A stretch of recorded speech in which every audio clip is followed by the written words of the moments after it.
Oi, meus amores, tudo bem? Mais uma aula.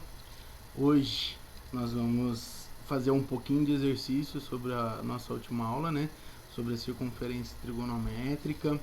Eu separei esse momento, por quê?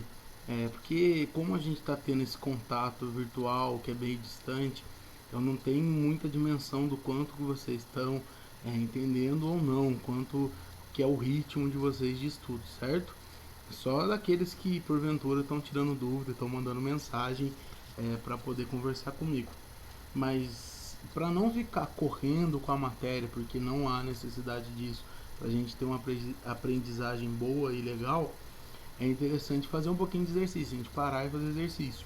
Então no vídeo de hoje, vamos tomar cuidado com o seguinte, sempre pausar um pouquinho, tentar fazer o exercício que eu vou propor e depois você dá uma olhadinha na correção, beleza? A gente estudou na última aula a circunferência trigonométrica, né?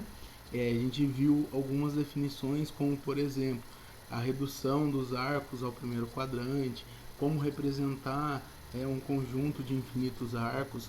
E aí eu quero treinar algumas coisinhas com vocês. Primeiro, eu quero revisar o que a gente viu na aula passada. A gente viu a circunferência trigonométrica, correto? Ela é uma circunferência que ela tem um raio igual a 1, uma única unidade, certinho? E ela está desenhada no sistema de coordenadas x e y. O centro dela está na origem desse sistema, no ponto onde o x e o y são iguais a zero. Então é essa daqui a circunferência. O raio dela aqui, ó, é igual a 1. Ela está com o seu centro no ponto 0, 0 e ela intercepta esses 4 pontos aqui na circunferência, o A, B, C e D, certo? Aí esses daí são as coordenadas cartesianas dele, né? O ponto onde representa o valor do x e do y. Então ela é essa aqui, ó. Ponto A é a origem de todos os arcos. O sentido, que é o sentido anti-horário, é o positivo, o horário é o negativo. Então, ó, o sentido horário negativo, o sentido anti-horário é o positivo, certinho? E ela é dividida em 4 quadrantes. Primeiro quadrante são os arcos compreendidos entre o A e o B, segundo entre o B e o C, terceiro entre C e D, e o quarto quadrante entre D e A, beleza? Isso que eu fiz no sentido anti-horário. Lembrando que independente de qual seja o sentido, os quadrantes vão permanecer o mesmo, belezinha? A gente viu os arcos positivos e os arcos negativos. Então a gente viu que esse ponto A é o 0, o ponto B é o 90, o C é o 180 e o D 270. E quando a partir do sentido anti-horário eu dou uma volta completa e volto até o A, eu completei 360. Em graus ela fica assim, em radiano, quais são os valores? 0 é 0, 90 é π sobre 2, 180 é π, 270 é 3π sobre 2 e o 360 é 2π, belezinha? No primeiro quadrante estão todos os caras que são valores entre 0 e 90. Os valores entre 90 e 180 estão no segundo quadrante. Entre 180 e 270 estão no terceiro. E entre 270 e 360 eles estão no quarto quadrante. E no sentido horário, que é o sentido negativo, a gente vai ter a mesma coisa. O A é a origem, ele é 0. Agora eu vou andar no sentido horário. Então o D ele vai ser menos 90, o C menos 180, o B menos 270, você está acompanhando, ó, a gente está andando no sentido horário. E quando eu completo uma volta, menos 360, certinho? E aqui eu tenho também esses valores em radianos. 0, menos π sobre 2, menos π, menos 3π sobre 2, e eu completo uma volta com menos 2π. Tá certinho? E aí é isso. Para nossa revisão, tá legal essa parte. Agora eu vou fazer o que com vocês? Como alguns já estão fazendo exercício das atividades propostas, eu quero fazer com vocês 4 exercícios do Enem Vestibulares. O Enem Vestibulares, ele meio que consagra todo o capítulo, né? Então ele vai pegar exercícios não só do capítulo 5, mas como do capítulo 6, do 7. Ele consagra, na verdade, todo o livro. Então por isso que eu vou fazer só 4 exercícios com vocês, são referentes a esse capítulo que a gente estudou, beleza? O primeiro é esse daqui, ó, é o 1 lá dos Enem vestibulares, e é esse exercício aqui. Legal que depois de eu ler, você tenta fazer e aí depois dá uma olhadinha na correção. A roda gigante de um parque de diversões tem 18 cadeiras igualmente espaçadas ao longo do seu perímetro e move-se no sentido anti-horário, isto é, no sentido contrário ao dos ponteiros do relógio. Na figura, as letras A, B, C e até a letra R indicam as posições em que as cadeiras ficam a cada vez que a roda gigante para. Com a roda gigante parada, Bruna senta-se na cadeira que está na posição A, posição mais baixa, que ela entrou ali, certinho? A roda gigante move-se 5/6 de uma volta e para. Então ela vai andar 5/6 de uma volta, para. 5/6 de outra volta, vai parando, assim por diante, tá bom? Nesse momento, a letra relativa à posição da cadeira ocupada por Bruna é. Então, depois que ela andar 5/6 de uma volta, aonde que a Bruna vai estar? Se ela vai estar na H, na M, na N, a gente tem que calcular para ver aonde ela vai estar aqui nessas letrinhas referentes a esse desenho, tá bom? Então, ó, alguns destaques do nosso enunciado. Olha o que ele fala no começo, ó. São 18 cadeiras igualmente espaçadas. O que significa isso, obstetra? A circunferência, ela não tem 360 graus. Ele dividiu a minha circunferência em 18 pedacinhos. Assim como naquele capítulo lá que a gente calculou o ângulo entre os ponteiros do relógio, que a gente dividiu lá por 12, aqui a circunferência está dividindo por 18. Então, eu vou pegar o 360 graus e vou dividir por 18. 360 dividido por 18 vai dar 20 graus. O que significa isso? Que o arco em cada vãozinho ali entre as letras é igual a 20 graus. Eu coloquei um exemplo aqui para você, ó. Então, por exemplo, entre o I e o J, esse arco é de 20 graus. Entre o J e o K, a mesma coisa. Entre o K e o L, M, N, enfim, entre ali vai dar 20 graus cada arquinho. Beleza? Aonde que a Bruna tá, ó? A Bruna senta-se na cadeira que está na posição A. Então a Bruna tá lá embaixo. Olha a setinha representada aí para vocês, certo? Tudo bem? Ela vai mover no sentido anti-horário, tá bom? Então ela vai mover no sentido anti-horário.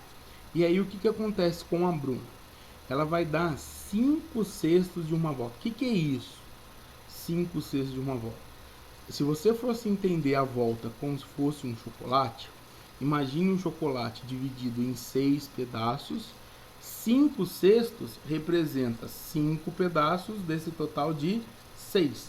No caso, 5/6 de uma volta são 5/6 do total de uma volta.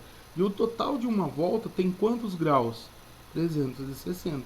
Então eu vou pegar os 5/6 e vou multiplicar por 360. Vai acontecer isso daqui, ó, 5/6 vezes 360. Eu vou calcular 5/6 desse total, beleza? Isso vai dar 1.800, porque 5 vezes 360 vai dar 1.800. O 6 permanece, porque debaixo do 360 é um 1, então o 6 multiplica com o denominador. Lembre que na multiplicação entre frações é numerador com numerador, denominador com denominador. E aí, dividindo isso, vai dar 300. Então, significa o quê? Que a partir aqui do ponto A, aonde a Bruna está localizada, certo? Ela vai andar 300 graus. Como eu vou de 20 em 20, eu vou dividir esse 300 por 20 para saber quanto que eu tenho que contar a partir do A para ver onde ela parou. Certinho, ó. 300 dividido por 20 vai dar 15. E aí eu vou contar no sentido que é o sentido anti-horário. Nesse sentido aqui, ó, que o enunciado falou que é para contar a partir dele. Então, a partir do A aqui, vamos comigo, ó. Ó, o B é 1, C2, 3, 4, 5, 6, 7, 8, 9, 10, 11, 12, 13, 14, 15. a Bruna vai parar aqui, exatamente no ponto P. Então, a Bruna, depois de dar 5/6 de uma volta, estando lá na posição A, ela vai ficar na posição P de Paulo. Então, a alternativa correta é a letra D de dado. Certo, galera? Exercício bem interessante, bem tranquilinho. E perceba aqui que ele é de vestibular, sobre a matéria que a gente viu. Belezinha? Vamos pro próximo. Eu vou fazer o 1, o 2, o 3 e o 4 dessa parte com vocês. Então o próximo é o exercício 2. A gente viu isso também. Vamos lá? Olha lá, ó. FATEC também é um exercício de vestibular. Uma partícula saindo do ponto A percorre a circunferência a seguir, então é essa circunferência aqui, em sentido horário. Cada vez que seu percurso completa um arco de 60, ela faz uma pausa de 1 segundo e em seguida retorna o seu movimento. Então vamos entender o exercício. Partindo da onde, pessoal? A gente tem que saber, ó, ela vai partir do A. Então ela sai do A, anda 60 e aqui ela fez a primeira pausa. Ela fica 1 segundo. Aí vai andar de novo, certo? Mais 60 a partir dessa primeira pausa. Vai parar por aqui, certinho? Aí, ó, ela fala o seguinte: ao fazer 512 pausas, essa partícula estará localizada. Aí ele quer saber sobre o ponto B, entre o B e o C, no C, entre C e D, no D, aonde que vai estar. Galera, então, ó, o ponto principal é aqui, ó, ela sai do A. Olha o que o enunciado fala, eu até destaquei. Saindo do ponto A, percorre a circunferência seguindo o sentido horário. Então ela vai andar nesse sentido agora, certinho? Ela vai andar lá, ó, ela vai pausar 512 vezes. E a cada pausa, ela anda 60 graus. Então eu vou fazer 60 graus vezes 512 para saber o percurso total que ela fez. Porque a cada pausa ela anda 60. Então eu vou fazer isso, ó. Importante saber o seguinte, que na hora que a gente for responder, porque aqui, ó, fiz 60 vezes 512 vai dar 30.720. Como cada volta na circunferência ela tem 360, eu vou fazer aquele esqueminha que a gente viu na aula passada. Eu vou pegar esse valor e vou dividir por 360. Só que tem um detalhe. Na aula passada a gente estava acostumado a sair daqui, ó, aonde hoje nesse exercício está o ponto B. Mas o enunciado falou que ela vai sair daqui, ó, do ponto A. Então aqui que vai ser o 0, aqui no B vai ser 90, aqui no C vai ser 180, no D 270 e no A de novo quando eu completo 360. Então vocês entenderam isso? Porque se a gente fizer toda essa multiplicação, dividir por 360 e depois pensar que está saindo aqui do ponto B, a gente vai errar. Fez tudo, mas não vai chegar em lugar nenhum, vamos errar a alternativa. Então, ó, como ela está saindo do ponto A, é importante entender que aqui é o meu 0, aqui é a minha origem.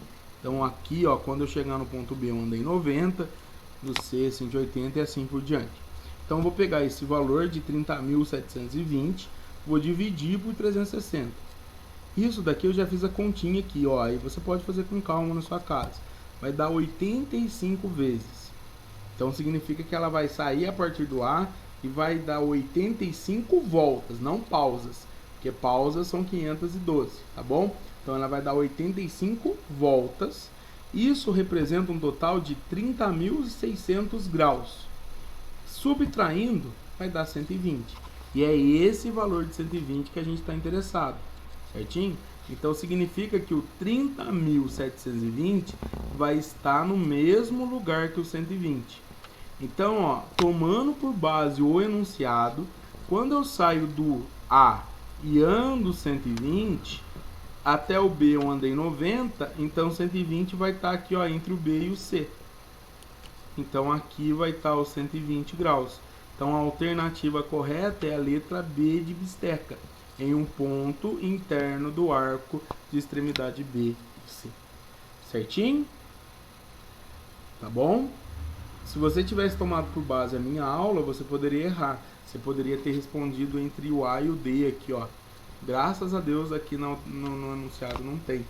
Aí vocês entenderam por que eu comecei aqui pelo 0? Eu só comecei porque o enunciado falou. 3. Acho que o 3 estava numa listinha. Não tá. Eu não dei a lista para vocês. Eu vou enviar uma lista ainda para vocês. Quando terminar esse livro, eu vou enviar uma listinha legal para vocês, rematando tudo. Quanto ao arco de 4.555 graus, é correto afirmar que pertence ao segundo quadrante e é congruente aos 55, pertence ao primeiro quadrante e é congruente aos 75, pertence ao terceiro quadrante e tem como congruo o 195, pertence ao quarto e é congruente ao 3.115, ou pertence ao terceiro e é congruente ao 4.195. Vamos ter que dividir ele por 360 para descobrir. Então vamos lá, ó. 4.555 dividido por 360, eu já tomei a liberdade de fazer a conta, certo? Vai dar 12 vezes. Isso representa que ele vai dar 12 voltas completas. 12 voltas completas é um ângulo de 4.320, um arco de 4.320. Subtraindo vai dar 235. Então, ele é congruente ao 235. Se você for aqui nas alternativas, nenhuma delas fala do 235. Calma, não está errado o exercício. Vamos com calma aqui. Aqui está a nossa circunferência. Qual é o quadrante do 235? Agora a minha origem aqui, ó, certinho. No sentido anti-horário, 235, ele vai estar aqui, ó, no terceiro quadrante. Então vamos ver as alternativas. A pertence ao segundo? Não. B pertence ao primeiro? Não. C pertence ao terceiro? Beleza. D pertence ao quarto? Não. E E pertence ao terceiro. Então a gente está entre a alternativa C e E. Na C, ele fala que esse 235 é congruente ao 195. Isso é impossível, porque o 195 não é mentira, ele está no terceiro quadrante, mas ele está antes do 235, ele está um pouquinho aqui depois do 180. Olha lá, ó, aqui vai estar o 195. Então o 195 e o 235, eles não têm a mesma extremidade. Então a letra C é falsa. A alternativa correta é a letra E, certinho? E aí eu fiz para garantir, ó, eu peguei o 4.195 e dividi de novo por 360 e o resto vai dar 235 certinho, olha lá, ó. Eu conferi. Ele está uma volta antes. Enquanto o 4.555 dá 12, esse 4.195 ele está uma volta antes. Belezinha? Então essa é a alternativa. A alternativa correta é a letra E. Então a gente tem que ser esperto também nos exercícios e usá-los ao nosso favor, as alternativas, indo por eliminação e tudo mais. Último exercício dessa parte aí, ó. Eu ensinei isso para vocês, que é a expressão geral de um arco em radianos. Vamos lá? Ele fala o seguinte: qual é a expressão geral em radianos dos arcos das extremidades nos pontos indicados? Então, ó, os pontos indicados são o 3π sobre 4 e o 7π sobre 4. Na aula, a gente aprendeu a fazer o de cada um. Então, por exemplo, qual é a extremidade? Qual que é a expressão do 3π sobre 4? É 3π sobre 4 mais 2κπ. Vocês lembram por que é 2κπ? Porque a partir do 3π sobre 4, eu vou dar uma volta completa, que é 2π, certo? E o K representa o número de voltas. Então, toda vez que eu der uma volta, eu paro no 3π sobre 4. O que é o 7π sobre 4? A expressão dele é 7π sobre 4 mais 2κπ, certo? Essa expressão vale só para o 7π sobre 4. E significa o quê? Que a partir dele eu vou andando 360 e vou cair sempre nele de novo. O exercício não quer isso. Ó, vamos apagar isso. O exercício não quer isso. O exercício quer uma expressão para os dois ao mesmo tempo. Então, ó, vamos entender. Essa expressão é para todos os arcos que estão aqui, nessa extremidade do 3π sobre 4. E essa expressão é para todos os arcos que estão aqui também na extremidade do 7π sobre 4. Eu quero uma expressão que dê para usar para os dois ao mesmo tempo. Então apaguei isso, tanto que na alternativa, infelizmente, tem a letra A, e às vezes a gente pode até marcar ela de forma errada, tá bom? Então, ó, o que é a ideia aqui? Pensa comigo no raciocínio e ficou coloridinho para vocês verem. Quando eu estou aqui no 3π sobre 4, que ele tem a menor determinação em relação ao 7π sobre 4, para sair dele e chegar no 7π sobre 4, o quanto que eu ando? Isso, quem falou 180 acertou. Para sair do 3π sobre 4 e chegar no 7π sobre 4, eu vou andar isso, ó. Eu vou andar meia volta. Eu vou andar 180 graus. Eu vou andar isso, ó, 180 graus, que corresponde π. Certo? Para sair do arco do 7π sobre 4 e voltar aqui no 3π sobre 4, quanto que eu ando também? De novo, 180. Então, do 7π sobre 4 até chegar no 3π sobre 4, eu ando de novo 180 graus. Olha lá. Galera, e é isso. Ó, o primeiro é o 3π sobre 4. Se eu for andando de π em π, eu vou caindo neles. Então, do 3π sobre 4 para chegar no 7π sobre 4, eu andei π. Do 7 para chegar no 3π sobre 4, eu andei π. Então, eu vou ficar andando de π em π. Agora, ao invés daqui, ó, eu somar 2kπ, eu só vou somar kπ. Então, eu vou pegar o menor deles, que é o 3π sobre 4, e vou somar kπ. Por que eu vou somar kπ? Porque eu vou andar de π em π. E de π em π eu vou chegando nessas extremidades.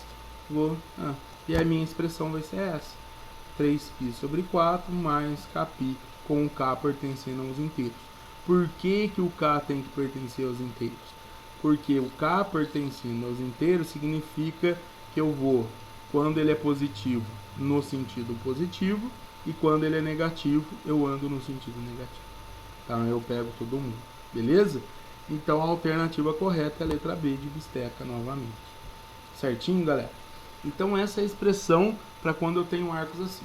Então toda vez que você tiver dois arcos nesse sentido, ó, que a distância entre eles é de 180 e 180, a gente vai escrever assim. Pega o menor deles e coloca mais kπ. Ok? Dúvidas? Então beleza. Aí, pra gente encerrar, eu quero pegar mais dois exercícios. Porque nessa semana a Bruna me enviou uma dúvida, e aí é sobre a gente achar a menor determinação quando o arco é em radiano. E aí eu achei interessante o que ela falou, e aí eu fiz o exercício para ela com macetinho, com uma dica bem legal. E aí eu vou ensinar para vocês. Que é o seguinte, ó. Lá na página 7 das atividades propostas, o exercício 5 diz assim: um arco côngruo de 137π radiano é. Então ele quer saber qual desses arcos é congruente ao 137π sobre 5. Se você pegou esse exercício e tentou fazer, como que eu imagino que você tenha feito? Substituiu π por 180, achou ele em graus, dividiu por 360 e fez aquele esquema que a gente já fez na aula de hoje, inclusive. Eu quero ensinar uma dica para vocês. Assim, vamos pegar aqui, ó, 137π sobre 5. Você vai pegar o denominador, o 5. E aí o que você vai fazer com o 5? É dica, é macetezinho, tá? Você vai multiplicar o 5 por 2. Então 5 multiplicado por 2 dá quanto? 10. Então vamos repetir. Você vai pegar o denominador, que é 5, e vai multiplicar ele por 2. Então 5 vezes 2 vai ser 10. E aí o que eu faço com isso, Bisteca? Você vai pegar o 137 e vai dividir por esse valor. Você não divide por 5, você vai dividir por 10. Você vai fazer aqui, ó, 137 dividido por 10. Quantas vezes que o 10 cabe dentro do 137? 13. Então vai dar 13 13 vezes 10, 130, e vai sobrar 7. É esse 7 que eu quero, que é o resto. Lembra que quando a gente divide por 360, a gente não pega o resto, que é 7, pega o resto da divisão? Então, nesse caso, eu vou pegar o resto, que é 7. Vou até destacar ele aqui, ó. A gente vai pegar o 7. E aí, o que a gente vai fazer? A gente vai simplesmente fazer isso, é bem fácil. É mais fácil do que do outro. Você vai arrancar o 137 daqui e no lugar dele você vai colocar o 7. Então, ó, se você tirar o 137 daqui e substituir por 7, você vai ficar assim, ó, 7π sobre 5. Olha lá, ó. No lugar do 137, você vai colocar o resto, que é 7. Então vai ficar 7π sobre 5. Significa que essa é a menor determinação dele. É o menor arco. Então, qual das alternativas que está o 7π sobre 5? Letra C de casa. Vocês entenderam? Sim? Então vamos recapitular essa parte.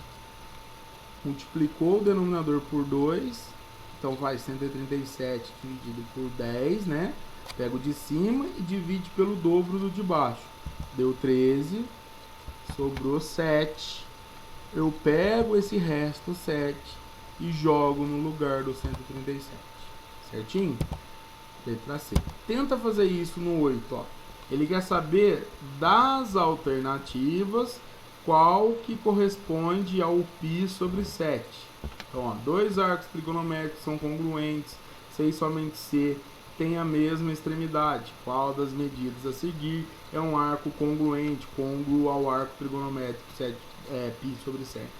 Então, vamos começar pela letra A. Você vai fazer a mesma coisa, olha lá, ó. Tenta fazer vocês. O que a gente faz nesse caso aqui? Beleza? Fez aí? Então vamos lá, ó, ver a correção. Pega o 7, multiplica por quanto? 2. 7 vezes 2, 14. O que eu vou fazer agora? Vou pegar o 29 e vou dividir por 14. Sempre é o de cima dividido pelo dobro do de baixo. Quantas vezes que o 14 cabe dentro do 29? 2. 2 vezes 14, 28. Vai sobrar 1. É esse 1 que eu quero. Então, no lugar do 29, eu vou colocar 1. Então, vai ficar assim, ó, 1π sobre 7. 1π sobre 7 é a mesma coisa que π sobre 7. Então, a alternativa correta já é de cara a letra A. Você nem precisa fazer as outras. As outras nem dá, né? Ó. A letra B dá, porque 22 dividido por 14 dá. Mas na letra C, por exemplo, 13 você vai dividir por 14, não dá. 8 dividir por 14 não dá também. E 6 dividir por 14 também não dá. Então significa que esses caras aqui, ó, eles estão na primeira volta. Eles não passaram de 360. Eles estão na primeira volta. Tá bom? Então a alternativa correta é a letra A. Galera, o que eu tinha para hoje era isso, tá? Na aula de amanhã a gente já vai começar o capítulo 6. E aí a gente vai ver o porquê que a gente aprendeu circunferência trigonométrica. Por que a gente aprendeu esse capítulo 5, que ele é tão importante. Belezinha? Foi um prazer inenarrável estar com vocês. Estou com saudades de todos. Fiquem com Deus e até a próxima.